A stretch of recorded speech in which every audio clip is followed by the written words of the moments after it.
معبود برحق مان کر اس کی بندگی کو قبول کر لینا اور اس پہ گامزن ہو جانا، یہ تصور بندگی ہے۔ کسی ایک ذات کو معبود برحق مانتے ہوئے اس کی عطا کردہ نظام اور اس کی عطا کردہ بندوں کے لیے جو سسٹم ہے اس کو قبول کر لینا، یہ تصور بندگی ہے۔ اور اس کا تعلق انسان کے ارادہ و اختیار کے ساتھ ہے کہ انسان ارادی طور پر کسی کو اپنا معبود مانے اور پھر اس پر جو ہے وہ آگے اس کی کے مطابق اپنے نظام کو بنانے کا اہتمام کرے۔ انسان کے علاوہ جتنی بھی مخلوقات ہیں اس کائنات کے اندر، ان کو رب کائنات جل وعلا نے جو چیز نہیں عطا کی وہ ہے ارادہ و اختیار۔ آپ انسان کے علاوہ جتنی بھی مخلوقات دیکھیں، ان میں آپ دیکھیں گے کہ ارادہ و اختیار وہاں پہ نظر نہیں آتا۔ وہ نباتات ہوں، وہ جمادات ہوں، وہ حیوانات ہوں، ان میں ارادہ و اختیار موجود نہیں ہے۔ آپ دیکھیں گے کہ پتھر ایک جگہ قائم ہے تو وہیں پہ جمے ہوئے، وہاں سے حرکت نہیں کر سکتے۔ پودے، ان کے اندر حرکت کی کیفیت تو موجود ہے، لیکن وہ ایک دائرے میں ایک ذات تک، اپنی ذات تک محدود ہیں، وہاں سے باہر نہیں نکل سکتے۔ اور حیوانات کو اگر آپ دیکھیں تو وہ فطری طور پر ان کی طبیعت میں جو چیز ودیت کر دی گئی ہے، جو چیز ڈال دی گئی ہے، جو رستہ ان کے لیے فطرت مقرر کر دیا ہے ان کے خالق نے، وہ اسی پر قائم ہے۔ آپ دیکھیں گے کہ سورج کے لیے جو رستہ مقرر کیا گیا ہے، اپنے ارادے سے وہ 1 انچ یا 1 انچ کا 100واں حصہ بھی وہ اپنے اس ٹریک سے ہٹ نہیں سکتا۔ سردیوں کے لیے جو رستہ مقرر ہے وہ سردیوں میں اس رستے پر قائم ہے، گرمیوں کے لیے جو رستہ مقرر ہے وہ گرمیوں میں اس رستے پہ قائم ہے۔ اسی طریقے سے چاند ہیں، خلا میں جتنی بھی مخلوقات ہیں آپ ان کو ایسے ہی دیکھیں گے۔ زمین پر اگر آپ آ جائیں، انسان کے علاوہ اگر آپ غور کریں بکری پر، جانوروں پر، آپ محسوس کریں گے کہ ہر جانور کو اللہ تعالیٰ نے فطری طور پر ایک رستہ عطا فرمایا ہے اور وہ اس رستے پہ قائم ہے۔ کبھی بھی آپ ان کو اس رستے سے باہر آتے ہوئے نہیں دیکھیں گے۔ تو یہ کہ ان کو ارادہ و اختیار نہیں دیا گیا۔ ارادہ و اختیار جس مخلوق کو دیا گیا وہ حضرت انسان ہے، اور اس ارادہ و اختیار کے سبب وہ باقی مخلوقات سے امتیازی حیثیت رکھتا ہے، یعنی کہ اس کو ایک انڈیویجویلٹی جو دی گئی ہے اور اس کو جو سپریم پوزیشن دی گئی ہے، ان وجوہات میں سے کہ جو وجوہات ان کو یہ مقامات دینے کا سبب بنتی ہیں، ان وجوہات میں سے ایک وجہ اس کا ارادہ و اختیار ہے۔ اور عزیز دوستو، یہ جو ارادہ و اختیار ہے یہی بندے کی اصل آزمائش ہے، یہی بندے کی اصل آزمائش ہے کہ ارادہ اور اختیار، کہ اسی ارادہ اور اختیار کے ذریعے یہ کسی چیز کو پکڑ سکتا ہے، قبول کر سکتا ہے، اور کسی چیز کو رد کر سکتا ہے۔ لیکن اگر آپ دوسری جتنی بھی مخلوقات دیکھیں، ان مخلوقات کے اندر آپ کو ایسی کوئی چیز نظر نہیں آئے گی کہ وہ کسی چیز کو پسند کریں، کسی چیز کو ریجیکٹ کریں۔ وہ فطری طور پر جو چیز اس کے لیے مقرر کر دی گئی ہے وہ اسی چیز پر رہیں گے، اس چیز سے کبھی باہر نہیں آئیں گے۔ اب یہ رب کائنات جل وعلا نے انسان کو ارادہ اور اختیار عطا فرمایا۔ اب اسی ارادہ اور اختیار کے ذریعے بندہ اللہ تعالیٰ جل وعلا کی معبودیت کو تسلیم کرتا ہے۔ میرے معزز بھائیو، یاد رکھیے گا، اللہ تعالیٰ جل وعلا نے اپنے آپ کو معبود برحق ماننے کے لحاظ سے کسی چیز، کسی فرد پر یہ چیز تھوپی نہیں ہے، اس کے سر پہ ڈنڈا نہیں رکھا، اس کے لحاظ سے کوئی ایسا تصور نہیں رکھا کہ اگر تم نہیں مانو گے تو تمہاری سانسیں کھینچ لی جائیں گی، اگر تم نہیں مانو گے تو تمہاری جو جسم میں روح ہے وہ اٹھا لی جائے گی، اگر تم نہیں مانو گے تو تمہارا رزق جو ہے وہ لپیٹ لیا جائے گا۔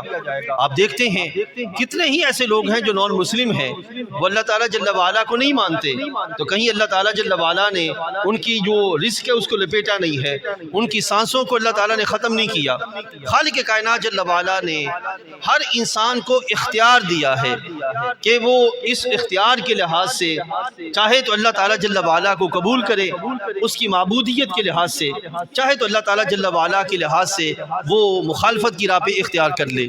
لیکن عزیز دوستو، اس کے لحاظ سے بھی اللہ تعالیٰ نے کس کو پسند کیا کہ بندہ غور کرے، بندہ سوچے کہ یہ اختیار بندے کو کس حد تک دیا گیا ہے، اور بندہ اللہ تعالیٰ کی اس کائنات کی نشانیوں پہ غور کرے کہ کائنات کی کون سی چیز ایسی ہے جو کہ اللہ تعالیٰ جل وعلا کی بندگی کو قبول نہیں کیے ہوئے۔ ہر شے اگر دیکھیں تو آپ کو اللہ تعالیٰ جل وعلا کی بندگی پر گامزن نظر آئے گی۔ وہ سورج ہیں، وہ چاند ہیں، وہ ستارے ہیں، وہ شجر ہیں، وہ حجر ہیں، وہ خوشی سے ہیں یا غیر خوشی سے وہ کسی نہ کسی طریقے سے اللہ تعالیٰ کی بندگی پہ قائم نظر آئیں گے۔ یہ انسان کو اختیار دیا گیا ہے۔ عزیز دوستو، اب سوچئے اگر انسان اپنی ذات پہ غور کرے، انسان کا دل ہے، یہ ہمیشہ پمپنگ کرتا ہے، اور ایک لمٹ تک اور ایک خاص وقت تک اس کے لیے یہ ذمہ داری ہے۔ انسان کو تو اپنے دل پہ اختیار نہیں ہے کہ وہ اس لحاظ سے کہہ سکے کہ میں صبح کے وقت اس کو پمپنگ پہ لگاتا ہوں، شام کو سونے سے پہلے اس کو بند کر دوں گا تاکہ یہ دیر تک جو ہے وہ میرے ساتھ جو ہے وہ کام کرتا رہے۔ اس کو یہ اختیار نہیں ہے۔ اسی طرح اس کا یہ جو اعصاب ہے، نظام اعصاب جو رب کائنات نے بندے کو عطا فرمایا ہے، ان کا کام کیا ہے کہ پورے جسم میں میسج کو کنوے کرنا، یہ اعصاب کا کام ہے۔ لیکن انسان کو یہ اختیار نہیں ہے کہ میسج کے کنوینگ کا جو سلسلہ ہے اس کو کنٹرول کر لے، یہ نہیں ہے۔ ہاں، میسج ٹھیک ہونا چاہیے یا درست ہونا چاہیے، سوچ ٹھیک ہونی چاہیے یا درست ہونی چاہیے، اس کا انسان کو اختیار دیا گیا۔ آگے میسج کی ڈیلیورنگ کا انسان کو اختیار نہیں دیا گیا۔ وہ ایک سسٹم جاری ہے جو کہ خالق کائنات جل وعلا نے بندے کی طبیعت میں رکھا ہوا ہے، جس کے لحاظ سے وہ چل رہا ہے۔ تو انسان کے پاس اختیار کتنا ہے؟ عزیز دوستو، حضرت سیدنا مولا کائنات علی المرتضیٰ کرم اللہ وجہ کریم کی طرف ایک قول منسوب ہے کہ آپ سے کسی نے سوال کیا کہ حضرت بتائیے کہ اللہ تعالیٰ نے بندے کو کتنا اختیار دیا ہے؟ تو حضرت مولا کائنات کرم اللہ وجہ کریم نے فرمایا کہ یوں کرو، کھڑے ہو کر اپنی ایک ٹانگ اٹھاؤ۔ اس نے اپنی ایک ٹانگ اٹھائی، دوسرے لمحے آپ نے ارشاد فرمایا کہ اب دوسری بھی ٹانگ اٹھاؤ، تو وہ دوسری ٹانگ نہ اٹھا سکا۔ آپ نے فرمایا کہ اللہ نے بندے کو اتنا ہی اختیار عطا فرمایا ہے، اتنا ہی بندے کے پاس اختیار ہے، وہ اس سے آگے نہیں بڑھ سکتا اور اس سے آگے وہ کچھ نہیں کر سکتا۔ تو عزیز دوستو، یہ اختیار ہے جس کے لحاظ سے رب کائنات جل وعلا نے فرمایا کہ چاہو تو تم میری بندگی کو قبول کر لو اور چاہے تو میری بندگی کے تصور کو تم جو ہے وہ رد کر دو۔ اب شریعت مطہرہ کو جو ایمان مطلوب ہے، جیسا ایمان، اب ایک تو یہ ہے کہ ہم سب مسلمان ہیں اور اکثر و بیشتر مسلم گھرانے میں پیدا ہوئے اور اس طرح تصور چلتے چلتے ہم مسلمانی کے رستے پر ہیں۔ شریعت مطہرہ یہ چاہتی ہے کہ ہم میں سے ہر ایک سوچے سمجھے، غور فکر کرے، اور غور و فکر کرنے کے بعد جب دیکھے کہ کائنات کی ہر شے رب ذوالجلال جل وعلا کو اپنا معبود برحق مانتی بھی ہے اور اس کے عطا کردہ رستے پہ قائم ہے، گامزن ہے، وہاں سے ہٹتی نہیں ہے، تو پھر بندے کو بھی چاہیے کہ رب کائنات جل وعلا کی بندگی کے تصور کو قبول کر لے اور اس پر جو وہ قائم ہو جائے۔ یعنی کہ ایک یہ تصور ہے کہ بندے پہ تھوپ دیا گیا ہو، اور ایک یہ تصور ہے کہ بندہ ارادتاً آگے بڑھ کر سوچ سمجھنے کے بعد رب کائنات جل وعلا کو اپنا معبود برحق مان لے اور اس پر جو ہے وہ قائم ہو جائے۔ اب جب اس نے عزیز دوستو یہ معبود برحق اللہ تعالیٰ جل وعلا کو مان لیا اور ماننے کے بعد پھر اس پر جو ہے وہ آگے چل پڑا، تو یہ جو تصور ہے، تصور بندگی، یہ وہ سوچ ہے جو بندے کو اسلام پر قائم رکھنے کا سبب بنتی ہے۔ اگر یہ تصور بندگی نہ ہو کہ میں نے رب کو اپنا الہ مانا ہے، اللہ کو اپنا معبود مانا ہے اور اب میں نے اس کی بندگی کے لحاظ سے اہتمام کر کے آگے بڑھنا ہے، اگر یہ سوچ نہ ہو تو نتیجہ یہ نکلے گا کہ انسان نماز بھی پڑھے گا، روزہ بھی رکھے گا، حج بھی کرے گا، وہ سارے وہ معاملات کرتا ہوگا جو معاملات اس پر بظاہر اسلامی معاشرے میں لاگو کیے گئے ہیں، لیکن تصور بندگی نہ ہونے کے سبب وہ ایک لمٹ تک محدود ہوں گے۔ من کہ اس نے نماز پڑھی تو یہ سمجھے گا کہ میں 2 فرض پڑھ کے بہت بڑا کام کر رہا ہوں، وہ روزہ رکھے گا تو یہ سمجھے گا کہ میں روزہ رکھ کے بہت بڑا کام کر رہا ہوں۔ جو تصور بندگی ہے اس کے سبب جو ہے وہ اس کے نہ ہونے کے سبب نتیجہ کا نکلے گا کہ اس کا وہ وقت تو باقاعدہ ظاہر کے اعتبار سے بڑا اعلیٰ نظر آئے گا، لیکن اس وقت کے علاوہ باقی اوقات میں اس پر تصور بندگی کے اثرات اس کو نظر نہیں آئیں گے۔ تو عزیز دوستو، اسلام کا جو تصور بندگی ہے وہ بندے سے ہرگز یہ تقاضا نہیں کرتا کہ وہ صرف بندہ نماز کا وقت ہو، آذان ہو تو وہ نماز کے لیے آ جائے اور اس کے بعد جیسے چاہے جو چاہے یا جس طرح چاہے وہ زندگی گزارتا رہے۔ روزے کا وقت ہو تو وہ روزہ رکھ لے اور روزے کے دوران جیسے چاہے وہ اپنا وقت گزارنے کا اہتمام کر لے۔ بندہ 10-20 لاکھ لگا کے حج کی طرف چلا جائے اور اس کے کوئی اثرات اس کی طبیعت پہ وارد نہ ہو، شریعت مطہرہ ایسی بندگی کا تصور نہیں دیتی۔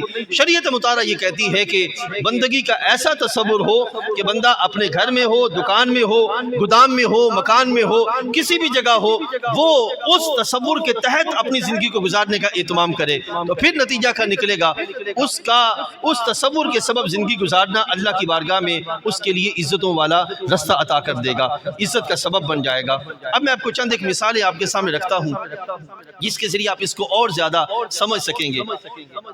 حدیث طیبہ میں آتا ہے کہ ہمارے آقا صلی اللہ علیہ وسلم نے ارشاد فرمایا، ابھی ہم یہ مارکیٹ ایریا ہے، صبح کے وقت اگر کوئی بندہ صبح اٹھے اور فجر کی نماز نہ پڑھے، نہ قضا کر کے پڑھے، یعنی کہ اگر غلطی سے قضا ہوگی قضا بھی نہ پڑھے، اور وہ صرف صبح 7 بجے اس لیے اٹھے کہ میں نے مارکیٹ جانا ہے، اب اس تصور کے ساتھ وہ مارکیٹ میں آیا ہے۔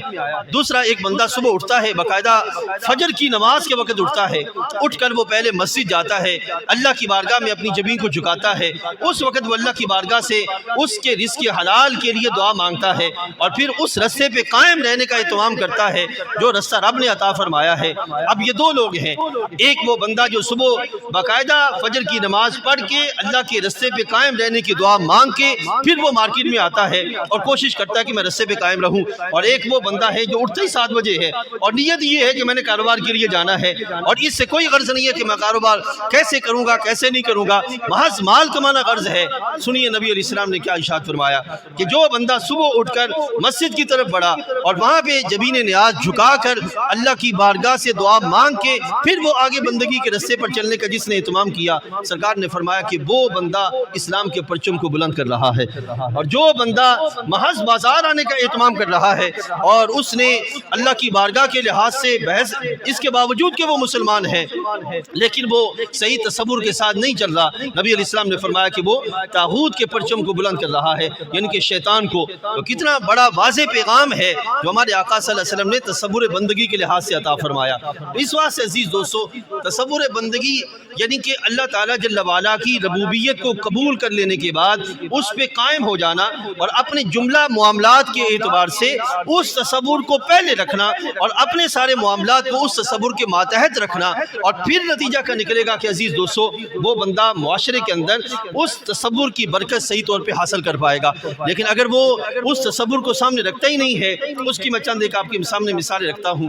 مثلا ذرا دیکھیے، ایک بندہ، ایک نوجوان وہ کپڑے پہنتا ہے، وہ اپنے آپ کو اس معاشرے کا فرد تو سمجھتا ہے، لیکن وہ جو تصور ہے جو اسلام نے عطا فرمایا، جس تصور کے سبب وہ ایک عظیم قوم اور ایک عظیم نظام کا حصہ بنا، وہ تصور اس کے پاس ہے ہی نہیں ہے، تو پھر وہ نتیجہ کا نکلے گا کہ معاشرے کے جیسے ٹرینڈ ہوں گے وہ ویسے کپڑے پہننے کا اہتمام کرے گا، اپنی طبیعت کے پسند ناپسند ہونے کے لحاظ سے وہ جدھر چلے گا جیسے چاہے چلے گا، ادھر بڑھنے کا وہ اہتمام کرے گا۔ لیکن اگر تصور بندگی آ جائے اور اس کے تحت وہ اپنا وقت آگے گزارے کپڑے پہننے کے لحاظ سے، تو وہ سوچے گا کہ میرے رب نے مجھے کیسا کپڑا پہننے کا حکم دیا ہے، اس کو کیسا پسند ہے اور کیسا ناپسند ہے۔ تصور بندگی کے سبب یہ سوچ پھر قائم ہو جائے گی اور اس سوچ کے تحت وہ بندہ آگے بڑھے گا، اور اگر تصور بندگی نہیں ہوگا تو وہ آزاد طبیعت کے ساتھ جیسے چاہے آگے بڑھنے کا اہتمام کر لے۔ اسی طریقے سے آپ سوچئے، ایک بندہ مارکیٹ میں آتا ہے اور مارکیٹ میں کسی کمپنی کو جوائن کیے ہوئے ہے، وہ کمپنی میں رہتے ہوئے کمپنی کے رولز اینڈ ریگولیشن کو تو صحیح طور پہ فالو کرتا ہے، لیکن کمپنی سے جو ہی نکلتا ہے وہ اپنے آپ کو آزاد سمجھتا ہے، نہ اس کو دین کی خبر، نہ مذہب کی خبر، نہ اپنے نظام کی خبر، نہ گھر میں کسی اور ذمہ داری کے لحاظ سے خبر، وہ آزاد سمجھتا ہے۔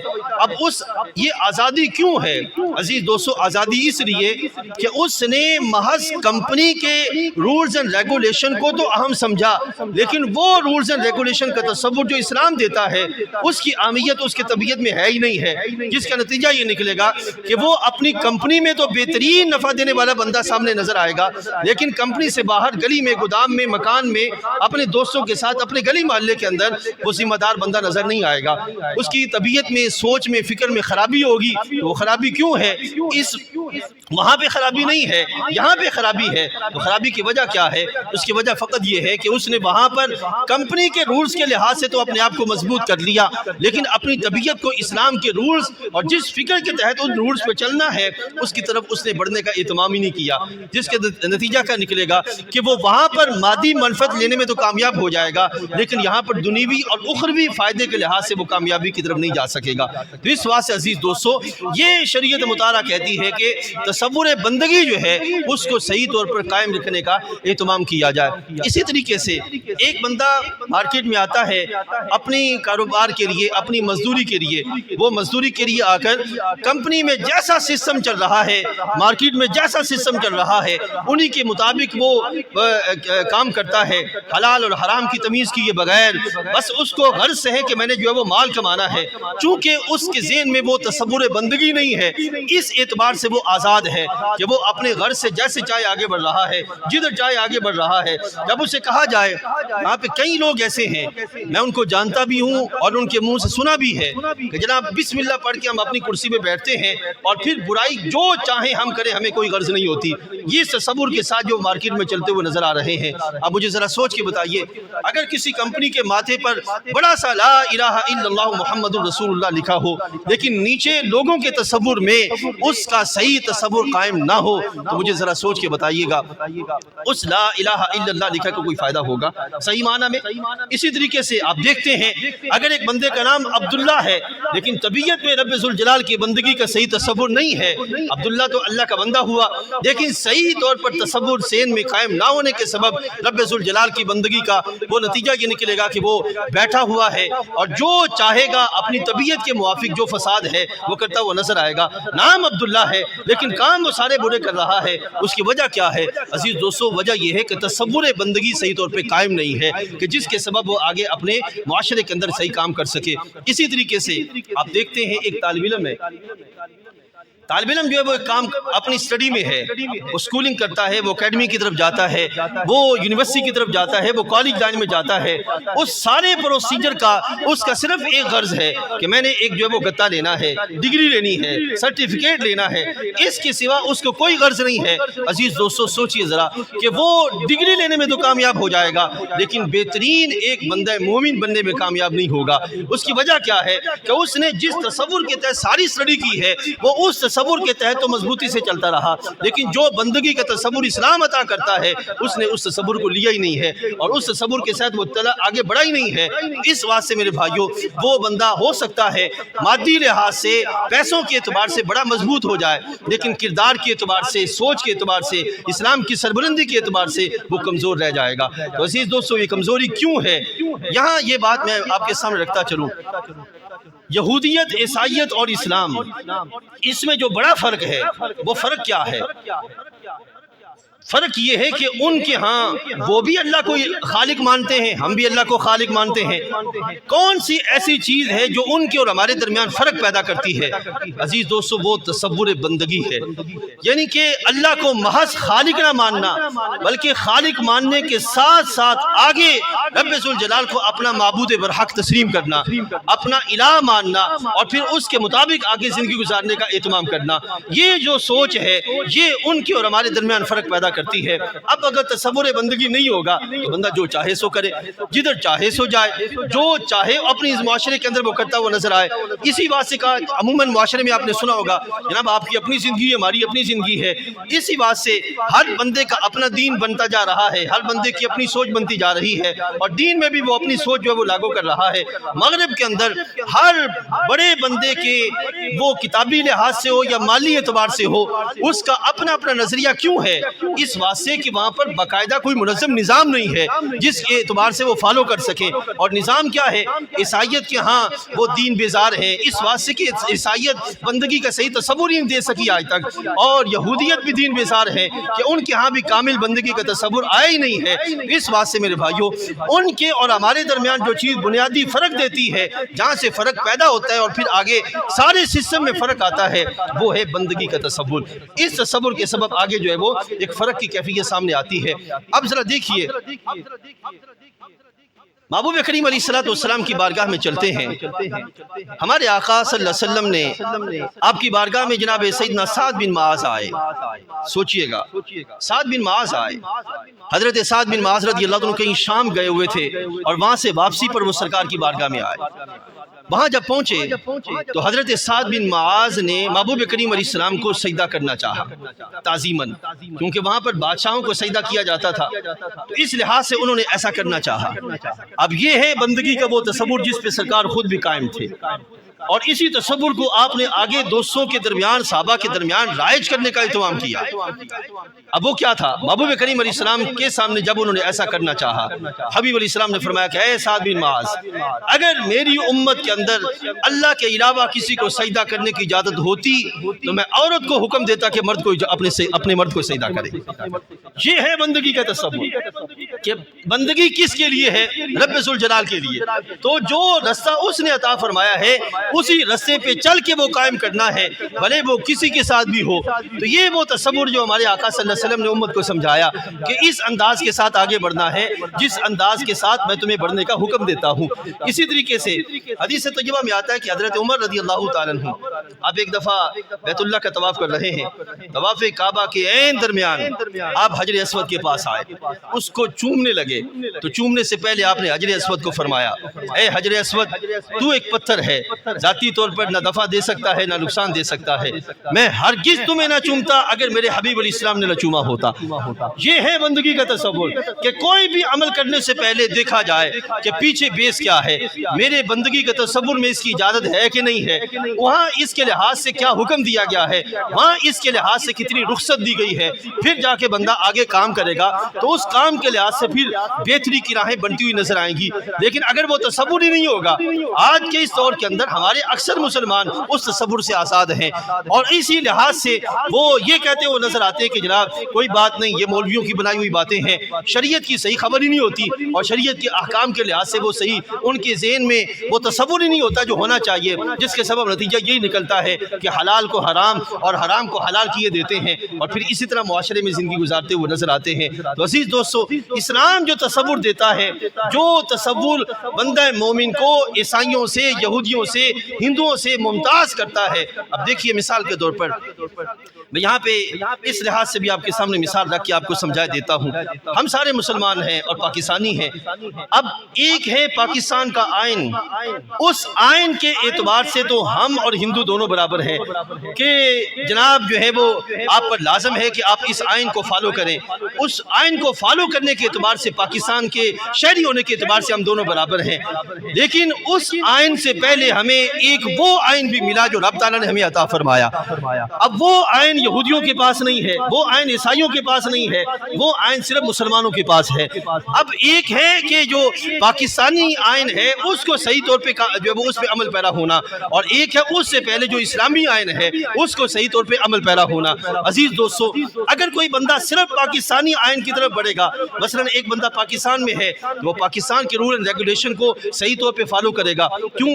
مثلا یہ ہوتا تو نہیں ہے لیکن مثلا کہہ رہا ہوں, اس بات سے کہ یہاں پہ آگے نظام بڑا سخت ہے, مسئلہ بن جائے گا, زندگی اجیرن ہو جائے گی, اس واسطے وہ فالو کرتا ہے. ایک بندہ جرمن چلا جاتا ہے, وہاں کے رولز اینڈ ریگولیشن کو وہ صحیح طور پہ فالو کرتا ہے, کیونکہ اگر نہیں کرے گا تو مسئلہ بن جائے گا.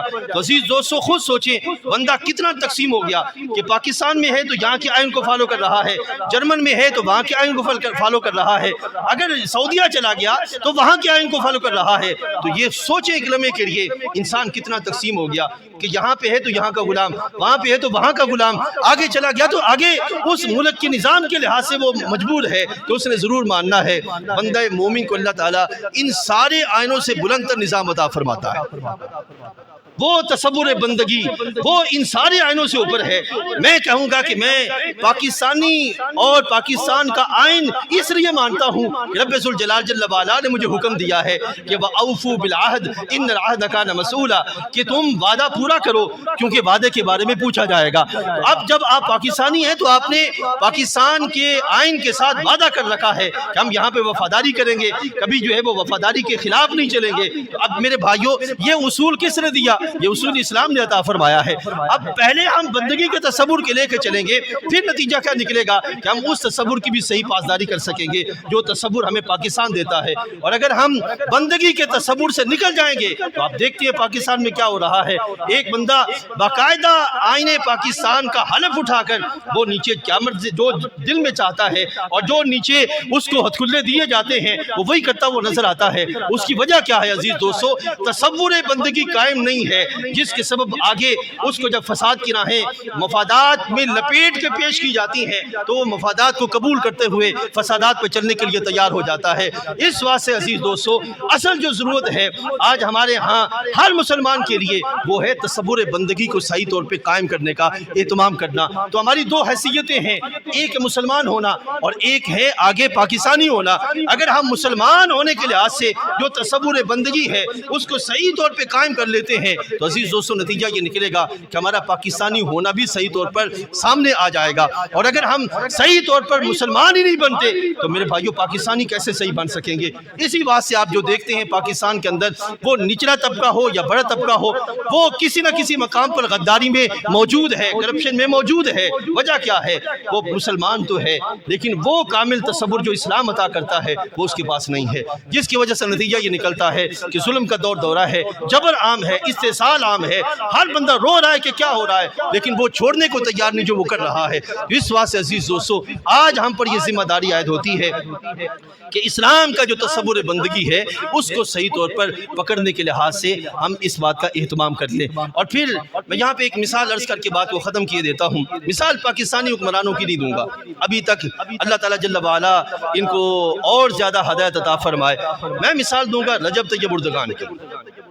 اختلاف 100% بھی ہو سکتا ہے، آپ کر سکتے ہیں، فرد کی ذاتی زندگی کے لحاظ سے اختلاف ہو سکتا ہے، لیکن اس بندے نے جس جرت کے ساتھ آگے بڑھ کے نظام کو سنبھالا اور احتیاط کے ساتھ تدریجاً اسلام کی طرف بڑھ رہا ہے، ہم اس کے لیے دعا گو ہیں۔ اللہ تعالیٰ اور عزت عطا فرمائے اور اس کے لیے کامیابیوں کی راہیں کھولے۔ اور آپ دیکھیں کہ جب سے وہ آیا اپنی آئینی سسٹم کے اندر اس نے جو اپنے اس کو اصول سکھائے گئے تھے اسلام کے، ان اصولوں پہ وہ کامزن اور مضبوطی سے چل رہا ہے، جس کا نتیجہ یہ نکلتا ہے مشکلات آتی ہیں لیکن اللہ پھر اس کو کھڑا ہونے کی توفیق عطا فرما دیتا ہے۔ آپ دیکھ رہے ہیں کہ کتنی مشکلات آئیں، لاسٹ ٹائم ان کے جنگلات میں آگ لگی اور اتنی شدید آگ لگی کہ کتنے کلومیٹر جو ہے وہ آگ پھیل گئی اور کتنا شدید نقصان ہوا، لیکن پھر بھی اللہ نے اس کو عزت عطا فرمائی۔ تو میں اب اس کے لحاظ سے جو بات آپ کے سامنے رکھنا چاہتا تھا، تصور بندگی جو کتنا ضروری ہے، ایک ہے ایک عام مسلمان کے اندر اور ایک ہے ایک حاکم وقت کے اندر۔ عام مسلمان بھی تصور بندگی کو مضبوط کرے لیکن حاکم وقت کا تصور بندگی کرنا وہ جتنا فائدہ ہوگا اتنا ایک بندے کے انفرادی لحاظ سے فائدہ نہیں ہوگا۔ اب سوچئے، اب ہمارے حبیب علیہ السلام نے حاکم وقت کو اس کے ملک اور قوم کے لیے بادل قرار دیا ہے۔ اگر بادل ہی خشک ہو جائے تو نیچے کیا پہنچے گا، اور اگر بادل کا سلسلہ صحیح ہو تو نیچے پانی بھی پہنچ جائے گا۔ اب رجب طیب اردگان کا ایک میں سن رہا تھا کہ ان سے پوچھا گیا ذرا بتائیے کہ آپ سود پہ کتنا یقین رکھتے ہیں؟ پوچھا گیا آپ سود پہ کتنا یقین رکھتے ہیں؟ یہاں تو یہ ہے کہ کہا جاتا ہے کہ جناب سود کے بغیر اب کام چل ہی نہیں سکتا۔ اس سے پوچھا گیا کہ بتاؤ سود پہ کتنا یقین رکھتے ہو؟ کہنے لگے کہ 1 کا 100واں حصہ بھی کہا جائے کہ یقین کر لو تو تب بھی یقین نہیں ہے، 1 کا 100واں حصہ تب بھی یقین نہیں ہے۔ تو پھر ساتھ ہی کہا گیا کہ یقین کس پر ہے؟ کہنے لگے جو رب نے فرمایا ہے، وَأَحَلَّ اللَّهُ الْبَيْعَ وَحَرَّمَ الرِّبَا، اللہ نے تجارت کو حلال کیا ہے، سود کو حرام کیا ہے۔ کہتے اس پہ مجھے 1000 دفعہ یقین ہے، اس پہ 1 دفعہ بھی یقین نہیں ہے۔ یہ کیفیت ہے اور یہ ہے مضبوطی. اسی وجہ سے آپ دیکھتے ہیں کہ ان کی معیشت نیچے نہیں جا رہی. جب بھی کبھی ایسا کیا گیا کہ ان کی معیشت کو لیرا کے لحاظ سے یا ڈالر کے لحاظ سے کمزور کرنے کی کوشش کی گئی, انہوں نے ایسے طریقے اپنائے کہ اللہ نے پھر سے مضبوطی عطا فرما دی. باقاعدہ آنکھیں کھولنے والے, آنکھوں والے وہاں پہ دیکھ سکتے ہیں. اسی طریقے سے ابھی موجودہ آج صبح میں نے خبر پڑھی اور میں نے چاہا کہ میں اس تصور کے تحت اس کو دوستوں کے سامنے رکھوں. میرے بھائیوں, جو تصور بندگی ہے یہ ہمیشہ بندے کو بندہ بن کے چلنا سکھاتا ہے, غلام بن کے چلنا نہیں سکھاتا, مظلوم بن کے چلنا نہیں سکھاتا, ذمہ دار بن کے چلنا سکھاتا ہے. آج پورے پاکستان کے اندر جو حکمران ہیں وہ اس بات پہ خوش ہوتے ہیں کہ کوئی ایک قسط مل جائے IMF سے تو ہمارے لیے بڑا انعام کی بات ہوگی. لیکن رجب طیب اردگان اللہ تجھے سلامت رکھے, اس نے IMF کے مقابلے میں TMF بنا لیا کہ ہم ورلڈ بینک کے مقابلے میں اپنا بینک بنائیں گے اور اپنے دوستوں کو ان کے پاؤں پہ کھڑا کرنے کا اہتمام کریں گے. مجھے ذرا سوچ کے بتائیے گا, سوچ یہ نہیں تو اور کیا ہے. آج ہمیں جس ٹرک کے پیچھے لگایا گیا یا لگایا جاتا ہے, میرے بھائیوں چونکہ ہمیں شعور نہیں ہے اس بات سے ہم جب وہ خاموشی سے چل پڑتے ہیں.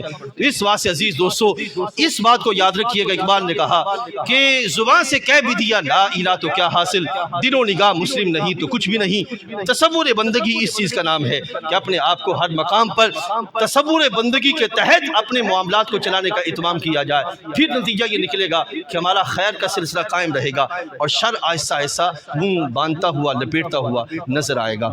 وآخر دعوایا الحمدللہ رب العالمین.